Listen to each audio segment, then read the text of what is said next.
What you see on media is not all that's there to living abroad. There's more to it. Are you someone who is caught in the dilemma of whether to move abroad or stay back in India? You're not alone. The trend of relocating abroad, especially among the youth, is on the rise. So before you take that leap, let's discuss the key considerations. Hi guys, this is Athulya and welcome back to my YouTube channel. In today's video, we are delving deep into the exciting yet extremely complex realm of moving abroad. The allure of the foreign shores is definitely undeniable, but we are going to tackle the subject with a critical eye. We're going to discuss the factors that could influence your decision about moving abroad so that it can help you think more deeply and rationally about your options. Stick around as I'm going to share my perspective on the topic at the end of the video. So now, let's get started. First things first, let's talk about the career opportunities. Now, your prospects hinge on the destination that you're eyeing on. And if you're somebody who belongs to the tech field or the medical field, you're in luck because the global demand prevails. But if you belong to any other sectors, then it is a bit dicey, and it's important that you consider which country you're going and what skills or what sort of jobs are in demand and will be in demand in that country. This is extremely important. Now, if you are somebody who is planning to do your MS abroad, it's important that you do a very good research about your destination, about the job prospects, your earning potential, and all of that. Something that I have noticed is people often come for MS to different countries, and after MS, it takes about a year, sometimes even more, to get a job in your niche. In a long run, that's not really a bad thing, but you need to be prepared that this may also happen and it might take time for you to get a job. Yes, you do have your side gigs, your part-time jobs, your casual jobs to cover your costs, but moving abroad to do MS and then doing a casual job for living, I'm not sure whether it's really worth it or not. So that is something that you could consider. Another important factor here is your age.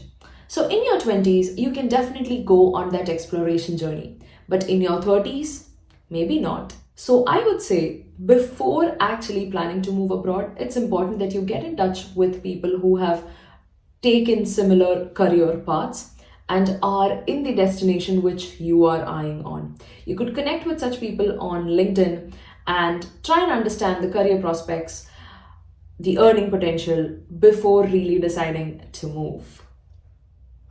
The second most common factor that I have seen is the earning potential. People find it very lucrative to be able to earn in dollars. Now, this is something which was true few years back. Until 2015 or 16, yes. You move abroad, you earn in dollars, it was great. But right now, with the tech industry booming, with the freelance industry booming, I'm not sure whether this should actually be a reason for you to move abroad. The kind of growth that India is now experiencing is great to reap the benefits. Now, most of my friends from my engineering and from my MBA are easily making over 35-40 lakhs in India. Now, 40 lakhs package in India is way better than 60 lakhs package in Australia because cost of living plays a major role. And another important factor is the money invested in Indian stock markets are likely to give you better returns than money invested in developed nations. Maybe this might not really fit everyone, but if you're in tech industry or if you could do freelance gigs, then your earning potential in India is also huge. You could make dollars while sitting in India with your family. Isn't that so much better? Next on my list is the quality of life. Most developed nations provide a very well organized ride. There are no long queues, no constant traffic jam, cleaner air, tidier surroundings. You get the picture, right? So now whether you're home hunting or you're trying to get a second-hand car, everything has a process laid out and you just need to follow that. There's no scope of bargaining or anything of that sort. So I believe things are much easier to get done with. Every job is very well respected and is quite decently paid as well. So, earning a higher salary is fantastic, but you also need to consider the cost of living, the healthcare, the education, and all of that comes along with it. And this might be different for different people depending on what part of India do you belong to. And if you are somebody who was raised in a metropolitan city, then you might have already experienced a way better and higher standard of living, except for the traffic part, of course. In saying that, sometimes you do miss the chaotic lifestyles that we had back in India, the festivities, the family, friends, functions, the catch ups, the gatherings. That is something that you will miss. And I would say that all of that was great in its own way. And I also feel that really contributes to one's happiness. And you cannot really expect that here. Fourth on my list is family and relationships. Leaving behind your family, your friends, your loved ones is a significant emotional challenge. Now, consider how important these relations are for you and whether you're really ready for the distance. This is something that you need to ask yourself, extremely important.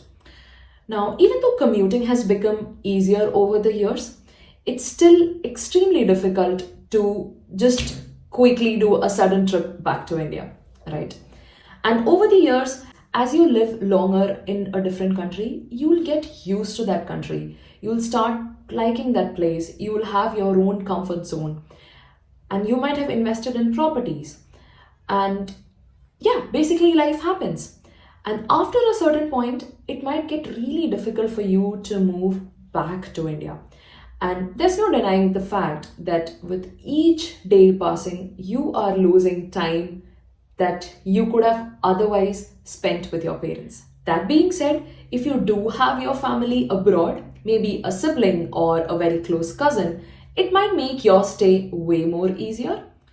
And as you grow your family, as you have kids, new challenges emerges. A challenge which a lot of my family friends have mentioned is whether to raise our kids as an Indian kid or an Aussie kid. And since you are so much away from India, that the kids might not really get that sort of exposure to the actual culture that we had back in India. So you need to maintain a balance. So you will need to make really tough choices and always have an open mind. Since we are already talking about family and relationships, let's also talk about the loneliness that comes along with living abroad. You may have your family here, you may have your friends here, you might have frequent catch ups. Despite all of that, you will feel lonely. And it's not anybody's fault. It's majorly because sometimes when you are available, you might not really get another person who is also available at the same time. So, since you don't have any other help, or since you need to do everything on your own, from picking up and dropping the kids to cleaning the home to doing the laundry to doing the dishes, everything, you might not really have time sometimes. And yes, you will feel lonely. This is something that you need to accept, set your mind with before deciding to move abroad. Fifth on my list is cultural adjustment. A new country means a new culture, sometimes a new language, and a way of life. So, are you open enough to adapt to these changes? It's not just about embracing the exciting aspects, but also dealing with homesickness and cultural differences. So, if I talk about Australia and the likes of it, people here have a more individualistic approach towards life. They value their time and they love their privacy as well. I'm not saying that they are not social, but if you want to meet a person, you need to plan, schedule it, and then be on time. Punctuality is also very important here. So, similarly, if I just start talking about the different cultures in the lifestyles, it's a long list. So, essentially, what I'm trying to say is you need to be really open minded and you need to ask yourself, are you willing to adjust and adapt to the new culture? Because if that's not somebody who you are, then this might be extremely challenging for you. Tell me about a cultural shock that you experienced while you were traveling to another country. I'd love to hear your stories and I respond to all the comments. The next on my list is your personal growth. Moving abroad can be a remarkable journey of your personal growth and your independence. It's an opportunity to step out of your comfort zones, learn new skills, and meet new people, and basically get that global exposure. But it also demands a lot of resilience and adaptability because it's not going to be easy. It is a challenging ride. Now, this is also true when you move from your hometown to a bigger city like Mumbai or Bangalore, but moving abroad has its benefits manifold, as that eventually preps up you to become a global person with that level of thinking. As we are already talking about personal growth, something that I would like to share from my experiences through those episodes of the homesickness, the loneliness, you tend to introspect and understand yourselves in a much better way. You will eventually learn to spend time with yourselves, or rather, spend time alone. And you'll also be able to manage time way better. So, if you are actually put in that spot, you need to learn it to survive, right? So that's what happens. Here, you don't have any help. You learn to do everything by yourself, and you'll also be able to manage everything by yourself within that time. So these are things which really helps you to become a better version of yourself. So that is something that you could definitely consider. To give you my perspective on whether should you be moving out or not, I would say that it depends upon a lot of factors. Which city you're living in, how are you with your family, what aspirations and goals do you have in your life. And I would also urge you to ask yourself, what's the real reason for you to go abroad? Is it because everybody's going? Is it because you believe the life is going to be amazing outside? Or is it because you're just getting influenced by the media? Or is it because you want to make more money? If your reason is one of the above, I would definitely say that you should reconsider. Having a better and a stronger reason can really help you with your journey. And I do understand that the competition in India is higher and you can get a decent job here with a decent pay. But the question is, if you're moving abroad and if you're not willing to work on yourself or improve, if you just want to be that average person, here as well you'll be an average person. You will make a decent money. And since the standard of living is high, you will have a bigger home, bigger car, and things like that. But if you have some more aspirations, like, say, for example, you want to travel or you want to invest, or if you want to do something other than that, it'll still be extremely difficult. So, you will be earning money, but it's gonna be hand to mouth, that sort of a thing, with a better lifestyle. So, do you really want that? That is something for you to consider. If making money is your motivation to go abroad, I would say that you could do that even in India, being close to your family. All you need is to have few high paying skills. I believe that over the past few years, things have changed. And maybe 10 years back, moving abroad was the ultimate way of making a lot of money for a lot of people. But not anymore. Right career choices and financial decisions can help you become a millionaire even in India. But if you are somebody who'd like to explore, learn about new cultures, experience it, and maybe start your life from scratch at the age of 25 or maybe at 35, then moving abroad is something that you could consider. But remember, it's not what we have seen on media. Because come on, India is not what we have seen in Hollywood movies, right? Let me know in the comments below what are your top considerations when thinking about moving abroad. As we wrap up, I would say that moving abroad is not a one size fits all formula. It is a complex blend of your aspirations, your priorities, and your circumstances.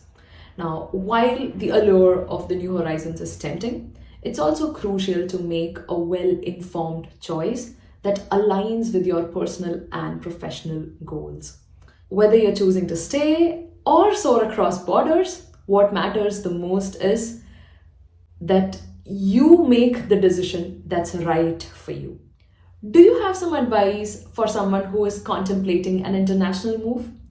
Put that in the comments below. I'd love to read that. Remember, life is a journey, and the choices that you're going to make today is going to shape your tomorrow. Thank you so much for watching. If you found this video helpful, give it a thumbs up, hit that subscribe button, and that's going to motivate me to come up with more insightful discussions. Until next time, this is me, Athulya Nair, signing off. Ciao.